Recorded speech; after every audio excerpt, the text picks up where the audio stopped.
hirapan sa inyong pamilya, sa inyong mag-asawa, sa inyong bilang isang individual na mananampalataya, ang ina-expect sa atin, ang encouragement po sa atin ay magkaroon po tayo ng positibong attitude na kung saan, imbis na po tayo ay malugmok, imbis na tayo ay mamuhay sa takot, tayo po ay nagagalak. At yung galak po dito, ito yung galak na hindi lamang panandaliang emosyon. Hindi siya impulsive na galak. Ito yung galak na ang kanyang ugat ay walang iba, kundi yung ating pananampalataya sa ating Panginoon. Nagagalak ka sapagkat alam mong ang Diyos ang magsusustain sa iyo sa gitna ng pagsubok na ito. Nagagalak ka kasi alam mong yung Diyos ang kumikilo sa buhay mo. The fact na meron kang pagsubok, it means God is working in your life. At dahil doon, it's an assurance na mananampalataya ka. Ibig sabihin, meron kang buhay na walang hanggan, napatawad ang mga kasalanan mo, papunta ka sa langit. Kasi kung ikaw ay anak ng Diyos, hindi ka niya hayaan sa isang sitwasyon ng ganun ka lang. Kailangan mo mag-improve.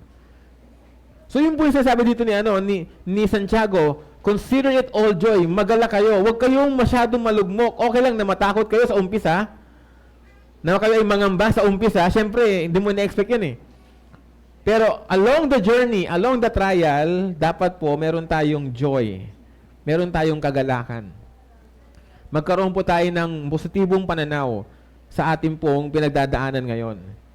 Sabi nga din ni Santiago sa ating pagpapatuloy, magalak kayo kapag kayo dumaranas ng iba't ibang uri ng pagsubok. Mga kapatid, ang pagsubok po ay bahagi ng buhay natin. No one is exempted sa suffering tsaka sa trials. Whether you are a Christian or a non-Christian, you will suffer. You will face trials. You will face hardship. Yun nga lang, pag ikaw ay mananampalataya, ang advantage mo, pag dumating yung pagsubok na yon, dahil sa yung pagsunod sa ating Panginoon, meron kang confidence na malalampasan mo to. Sure yon. Because God will help us to overcome, to be victorious. Ang mga pagsubok ay hindi maiwasan sa buhay ng isang Kristiyano. Tulad na makikita sa buong kasulatan, ang mga salitang iba't ibang uri ay nagpapahiwatig na yung pagsubok po natin, iba-iba po ng klase yan. Pwedeng physical, pwedeng emotional, pwedeng financial, pwedeng mental, pwedeng relational, pwedeng political, pwedeng spiritual. It comes in many forms and shapes. Pag inaral natin yung Greek na ginamit ni James dito, yung nakalagay ditong various, ang kahulugan niya ay yung iba't ibang kulay. Di ba ang kulay iba-iba? Kahit nga yung red merong light red, merong dark red, merong rose red, merong blood red, ang dami palang red. So parang doon sabi dito ni Santiago, darating yung pagsubok, iba-iba ang kulay, iba-iba ang hitsura, at pag dumating yan, tanggapin mo, maging magala ka. Be joyful. Huwag kang magreklamo. Huwag kang panghinaan ng loob. Huwag mong sisihin yung mga tao sa paligid mo. Huwag mong sisihin yung Diyos. Hayaan mo lang siyang dumaan. Magala ka dahil ang Diyos ay may gagawin sa'yo. Iba-ibang uri ng pagsubok. At minsan may mga pagsubok talaga na nalampasan mo na before, darating yan ulit sa'yo. Because that's how life works. Nung nauna, nung nagkaroon ka ng financial na challenge, nalampasan mo, ngayon din pwede magkaroon ka ng the same kind of challenge. And God expects you to be more mature. Kasi nga, nalampasan mo na yun eh. May mga pagsubok na recurring, bumabalik talaga yan. May mga pagsubok naman na once mo lang mararanasan. May mga pagsubok naman na sunod-sunod, iba naman, sabay-sabay. Regardless of the form, of the frequency, sabi ni James, consider it all joy. Magala kayo, mga kapatid. Naniniwala ako na isa sa mga reason bakit hindi natin nakikita yung joy sa trials, kasi nga, inisip natin, hirap tayong maunawaan na paano ka magiging joyful sa isang bagay na mahirap gawin. Parang ano siya eh, para siyang oxymoron. Ano yung oxymoron, pastor? Ano yan, pastor? Nakakain ba yan? Hindi, oxymoron po. Yun po yung mga terms na pinagsama natin yung dalawang magka-conflict na words. Halimbawa ng oxymoron ay living dead. Paano naging living dead nga? Paano naging dead living nga? So, oxymoron yun. Kasi they contradict one another somehow, di ba? Ano pa? Clearly confused. Oxymoron din yun. Kasi kung clear, dapat hindi confusing. Kung confused ka, dapat hindi clear. Pero meron tayong term na clearly confused. Oxymoron yun. Dalawang magkaibang term na pinagsama natin. Ano ba po? Open secret. Open nga eh. Bakit naging secret? O di ba secret, bakit naging open? Di ba? So, yun po yung mga oxymoron na magkakontra sila pero pinagsasama natin. Ano pa? Flood control. Ay, pambira. Sorry. Ina pala yun. Scam yun, scam. Scam yun, scam. Okay? So, yun po yung oxymoron. So, para sa atin, oxymoron yung joy. Tsaka yung trials. Parang, they cancel one another. Pero, kaya po tayo ganon, kasi nga, we confuse joy with happiness. Akala natin, yung happiness ay on equal footing sa joy. Pero pag tingnan po natin sa Bible at sa malalim na pag-iisip, may maunawaan po natin na yung happiness ay naka-base sa yung circumstance. Kaya nga happiness happenings. Based on the happenings of your life. Yun po yung happiness. Kung ano yung kalagayan mo ngayon, doon ka lang masaya. Pag nagbago yung kalagayan mo, hindi ka na masaya. Kaya nga happiness. Anong happening mo ngayon? Yun po yung happiness. Naka-base siya sa yung circumstance, sa yung happenings. Kapag naman joy at ikaw ay mananampalataya, it is based on your salvation. It is based on your relationship with the Lord. At sa Bible, para tayo magkaroon ng relasyon sa Diyos, kailangan nating magsisi sa ating mga kasalanan at manalig sa ating Panginoon na si Jesus Christ. So yun po yung pinagkaiba ng joy at saka ng happiness. Yung joy, kahit ano mangyari sa'yo, because you know that you are saved and you are loved by the Lord, meron kang positive attitude. Halimbawa ng happiness, tsaka ng joy, ito, halimbawa lang, kasi noong nakaraan 15, di ba? Di ba sumahod na kayo? Di ba ang saya-saya nyo? Kasi may sahod na, happy-happy, di ba? Pero as the day goes by, nababawasan yung sahod, nababawasan yung happiness. Di ba? Hanggang sa dumating yung pecha de peligro, pambira, pastor. Meron kayang FA? Kasi mas di ngayon baka may FA, no? Meron financial, may bale. So yun yung happiness, naka-base kasi doon sa dami ng pera sa yung ATM. But if you have the joy of the Lord, even though gipit kayo sa inyong finances, you know that God will provide every day. At makakalampas kayo. Aabot pa kayo sa Pasko. Amen? Diba? May handa pa kayo sa Pasko eh. Diba? Batahan nyo naman ako. Never lang po. So ganun, diba? Yun po yun. Yun po yung pinagkaiba ng happiness tsaka ng joy. Yung happiness temporary. Fleeting. Kasi nga, ang iyong focus dito, mga material things. Pero yung joy, it is eternal because you are counting on God's love, on God's salvation. Na kahit na anong dumating na pagsubok sa'yo, hawak ka naman ng Diyos eh. Ano mangyari sa akin? Walang pwede mangyari masama sa akin kasi hawak ako ng Diyos, anak ako ng Diyos. And also, happiness can be taken from us. Kagaya nung sahod na lumiliit, di ba? Talagang kahit anong gawin mo sa sahod mo, kukunin niya nung kuryente, kukunin niya ng tubig, di ba? Kukunin niya ng Netflix, kahit anong gawin mo, McDonald's, kukuha niya si McDonald's. Wala kang magagawa, kukunin yan. Pero yung joy mo sa Panginoon, yung salvation mo, hindi yan pwedeng makuha sa'yo. At dahil doon, you are joyful sa yung trials. Because your hope is not in this world, but in the Lord. Diba? We always call upon the Lord. Mga kapatid, tandaan po ninyo, this is not your best life. Itong mundo na to. Our best life is in heaven. This is just our temporary lodging. Sabi nga po sa Roma chapter 5:3-5, ikinagagalak din natin ang mga kahirapang ating tiniis dahil alam nating itinagbubunga ng pagkatyaga, mabuting pagkatao at pag-asa. In other words, character. Pasabi po character? Mas concern ang Diyos sa character mo kumpara sa yung material wealth. Maniwala po kayo sa akin. Mas priority ng Diyos ang iyong character, ang iyong spiritual growth, kumpara sa dami ng branded damit na meron ka. Mas concern ng Diyos sa iyong Christ-likeness kumpara sa laki ng bahay mo at dami ng sasakyan mo. Madaling ibigay ang blessing. Pero kung wala kang tamang character, yung blessing na yan, wawaldasin mo lang yan. But if you have the right character and God will give you blessing, you will handle that blessing wisely. So ang gusto ng Panginoon umauna sa atin, character muna. At para mangyari yon, meron tayong trial and suffering. Kaya nga sabi ni Santiago, magalak kayo. Because God is working your character. Yun, di ba? Pagkatyaga, mabuting pagkatao, pag-asa, character po yan. Ugali, attitude. Mas gusto ng Panginoon, maayos yung attitude. Tayo kasi masyado tayo nakafocus sa material things.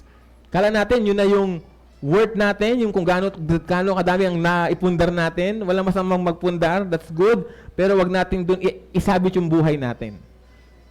1 Peter chapter 4, 12 to 13, sa halip, magalak kayo sa inyong pakikibahagi sa mga paghihirap ni Kristo upang maging lubos ang inyong kagalakan kapag nahayag na ang kanyang kaluwalhatian. Sabi ni Pedro, if you are suffering now for the Lord Jesus Christ, rejoice! Magalak kayo! Kasi pag dumating yung Panginoon, He will glorify you. Yung mga tao na wala kay Jesus, anong nangyari sa kanila? They are having their pleasures, their time of their lives, pero pag dumating si Jesus at wala silang pag-asa kay Jesus, paparusahan sila magpakailanman. So tayo, nag-suffer tayo for the moment, pero pagdating na ating Panginoon, meron tayong glory. Sabi nga ni Pablo, hindi mo kayang ikumpara yung glory, yung kahirapan mo dun sa glory na bibigyan ng Diyos sa'yo. Kaya kung dumadang kayo sa pagsubok, magalak po tayo. Kaya sabi sa inyong katabi, magalak tayo sa Panginoon. No? Paano natin mapapanatili ang kagalakan? Simple lamang po, alalahanin po natin na meron tagumpay sa mga pagsubok po natin. Merong victory. Kung meron kang pinagdadaanan ngayon, God will give you the victory. Pero sana po, gayahin natin yung tatlong kabataan noong nakaraang linggo. Meron silang idea ng victory, sabi nila kay Nebuchadnezzar, yung Diyos namin, kaya kami iligtas mula sa iyong mga kamay. Pero kung hindi niya gagawin yon, hindi pa rin kami sasamba sa iyo. So kasi minsan, yung victory ng Diyos, iba sa victory natin.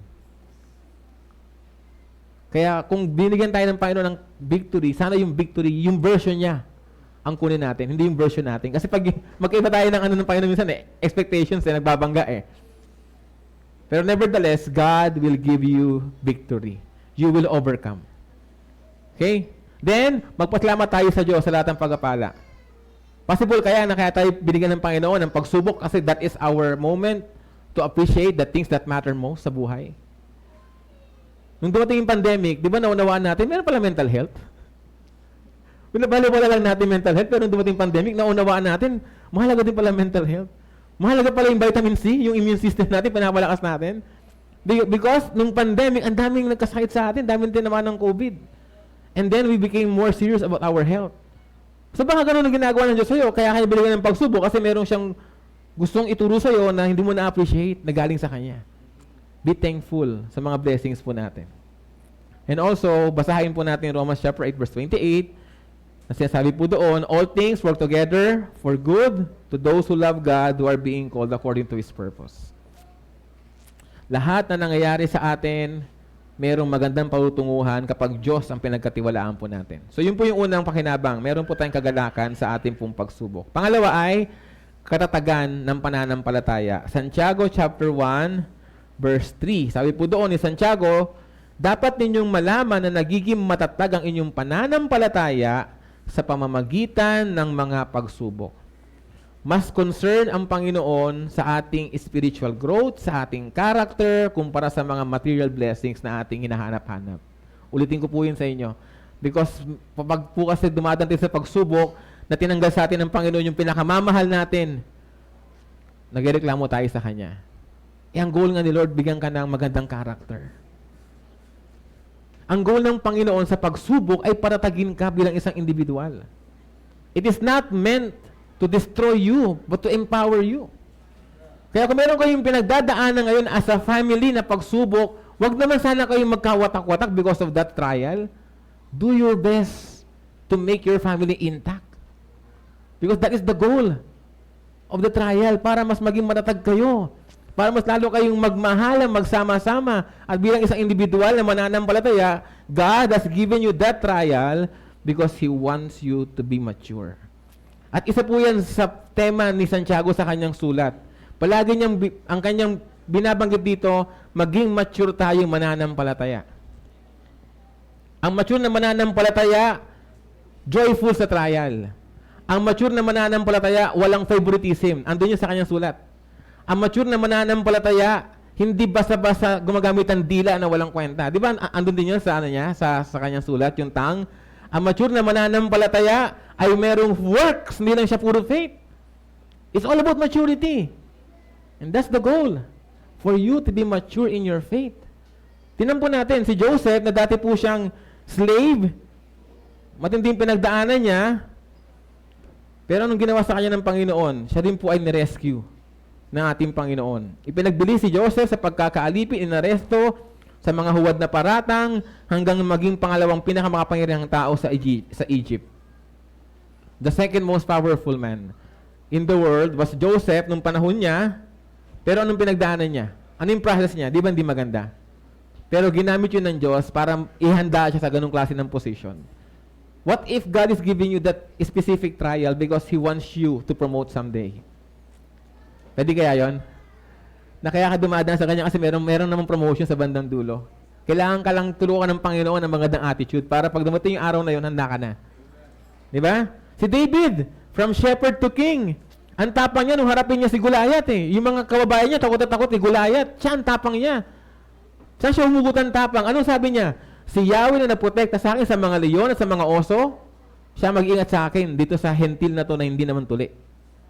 So, yung kanyang trials before, kasi nga siya ay shepherd, yung mga tupa niya, inaatake ng leon, inaatake ng oso. So, kailangan niyang ipagtanggol yung mga yun. At doon nagkaroon siya ng confidence that God will give him victory over Goliath.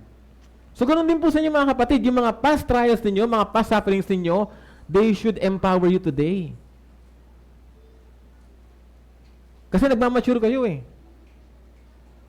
Tama ba? Nagmamature ba tayo? Tama ba? Gusto natin spiritual growth. Diba palagi natin prayer, spiritual growth, spiritual growth, spiritual growth. Eh from God's understanding, ganun ba? O sige, ito yung trial.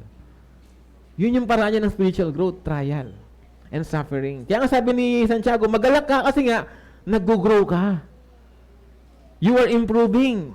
Ganun din po si Job. Si Job, sobrang yaman ni Job. Then bigla po siyang nagkaroon ng matinding suffering na inexplainable. Kung merong kwento ng rags to riches, si Job baliktad eh. From riches to rags. Kaya sobrang yaman niya, sobrang wealthy niya, sobrang dami niyang anak, secured siya sa kanyang family kasi marami siyang anak, so yung kanyang generation ko continue. Marami siyang pera, marami siyang ari-arian, pero lahat ng yun nawala. All in one day. Kung kayo yun, kaya niyo ba yun? Mawala lahat all in one day? Yung hindi ka pa hindi pa nagising in yung bad news, meron ulit bad news na darating sa'yo. Tapos meron ulit darating sa'yo, tapos meron darating sa'yo.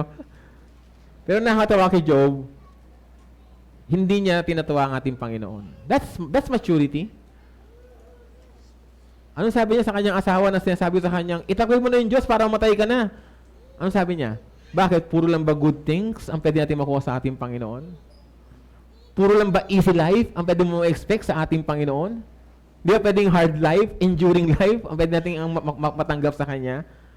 Kaya mga kapatid, yung suffering po ninyo na pinagdadaanan ngayon, sana po ay magparatag sa inyo yan. No? Magparatag sa inyo yan. Sana wag nyo kaming iwanan. Huwag kayong mawala sa sirkulasyon kasi mayroong pinagdadaanan. Mas lalo kayong mag-pray, mas lalo kayong magbasa ng Bible, mas lalo kayong pumunta sa church. Huwag nyo hayaan na yung suffering nyo ang mamagitan sa inyo at sa Diyos. Di ba? Dapat yung suffering nyo ang maglapit sa inyo sa Panginoon. And of course, si Peter po, sa lahat po ng mga alagad, si Peter yung pinaka-vocal. No? Siya yung merong pinakamataas na level ng confidence. Si Peter. Sinabi ng Panginoon yung mangyayari sa kanya na siya ay mag-isa lamang, na pag namatay siya, mag-isa lang siya, iiwanan siya nung kanyang mga alagad. Ang sabi ni Pedro kay Jesus Christ, Panginoon, hindi ko gagawin yan, maniwala ka sa akin. I will be with you. Tapos sabi ng Panginoon kay Pedro, naku Pedro, kung alam mo lang, hindi matapos kumilaok yung manok ng 3 beses pagkakanulo mo ko. Sabi ng Panginoon yun kay Pedro. So sinasabi ni Jesus kay Peter, wag ka masyadong overconfident, Peter. Ang sabi ni Peter, hindi Panginoon, sigurado ako, itong mga to siguro, gagawin nila yan, pero ako Lord, kasama mo ako Panginoon. And we know what happened to Peter. Pinagkanulo niya ang Panginoon, di ba? What if God is giving you a trial because He wants to break your overconfidence? Di ba? Because sa dami na nating success sa buhay, aminin niyo man o hindi, nagiging overconfident tayo sa ating mga sarili. Dami nating napundar. Dami ng mga nakatouch na letter sa ating pangalan. Hindi na tayo nag-worry sa ating pagkain. Dami naman ng ref. Di ba? So, kumbaga, we become overconfident.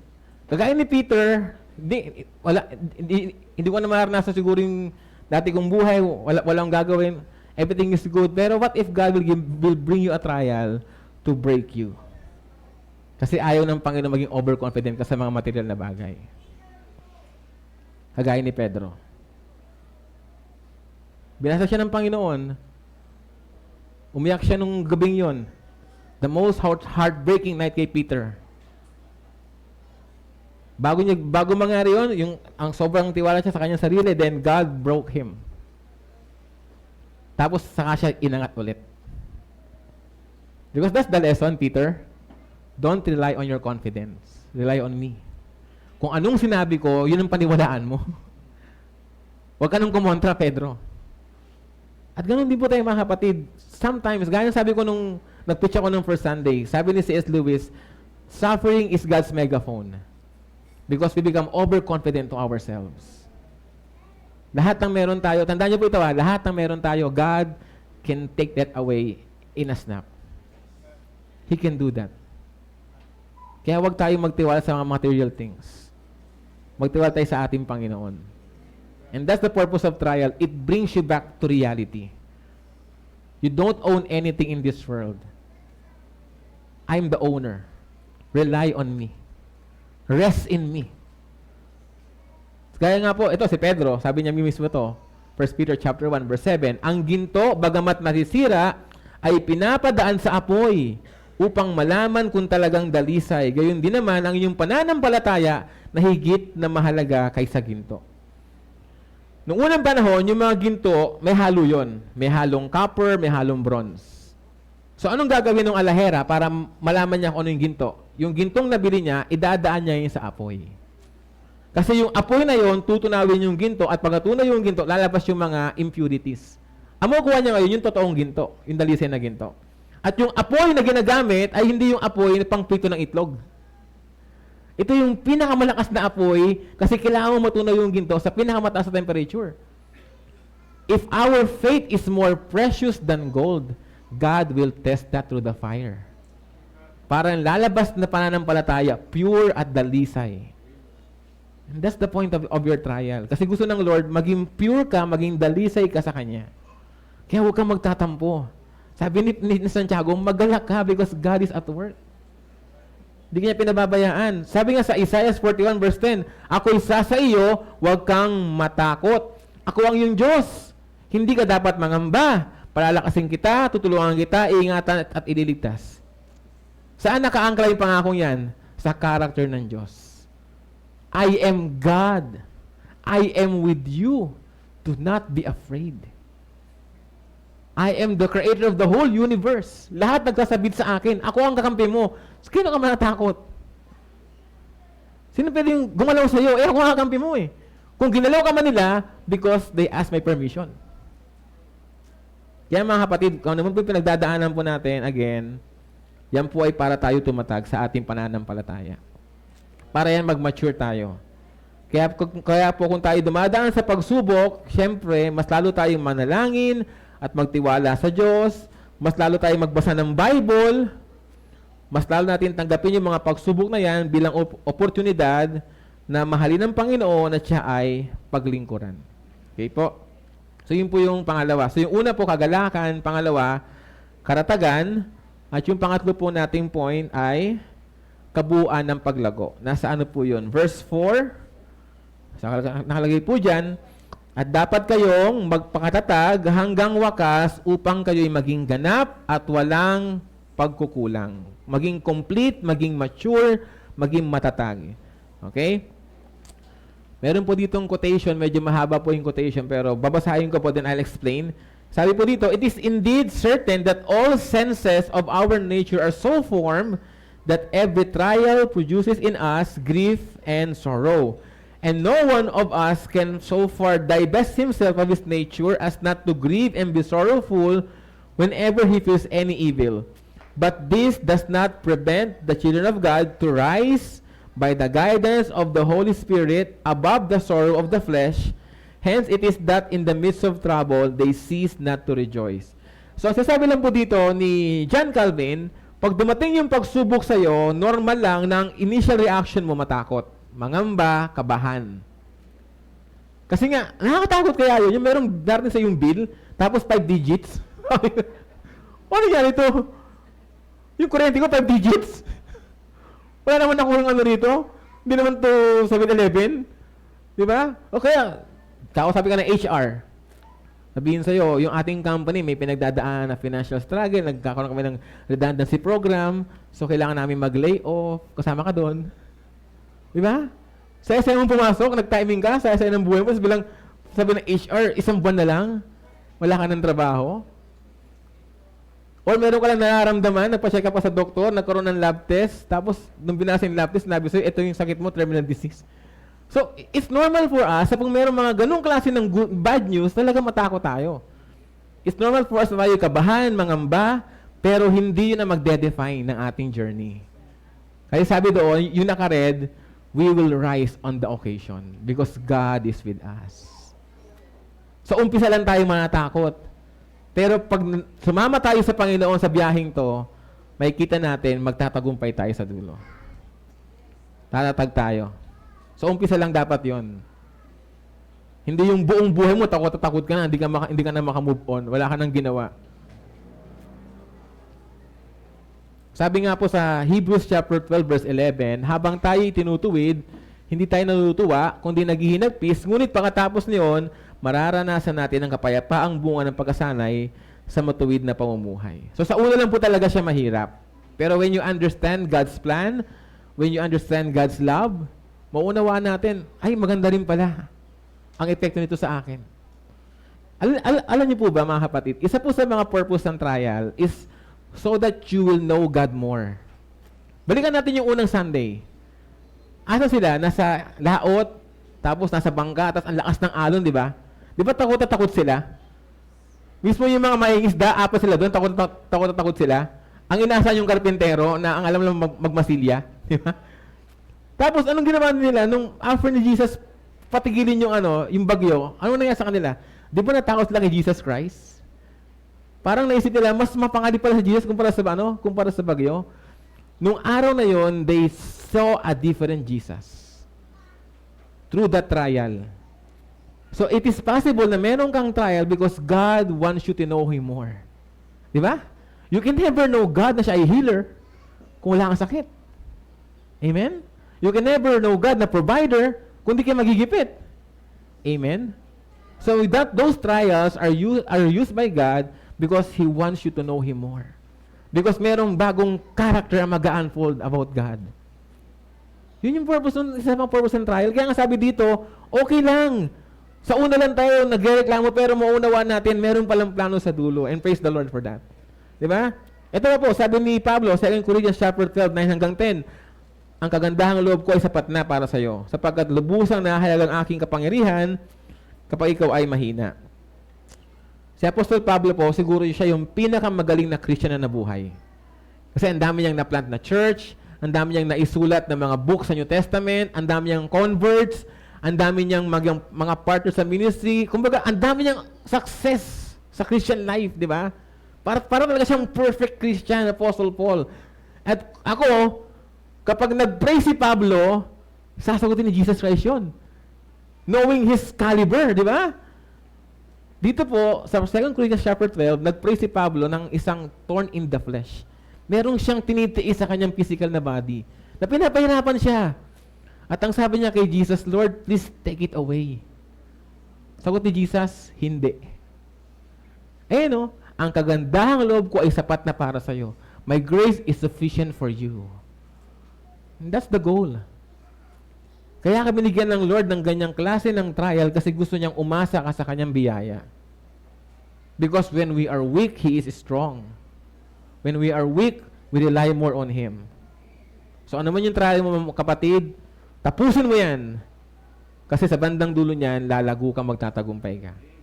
Sabi sa iyong katabi, tapusin natin yung pagsubok natin. No? Magtatagumpay po tayo. Huwag po kayong mag-alala. Okay? So pag dumarating po yung pagsubok, magmuni-muni tayo. Ano kaya yung gusto ituro sa akin ng Panginoon?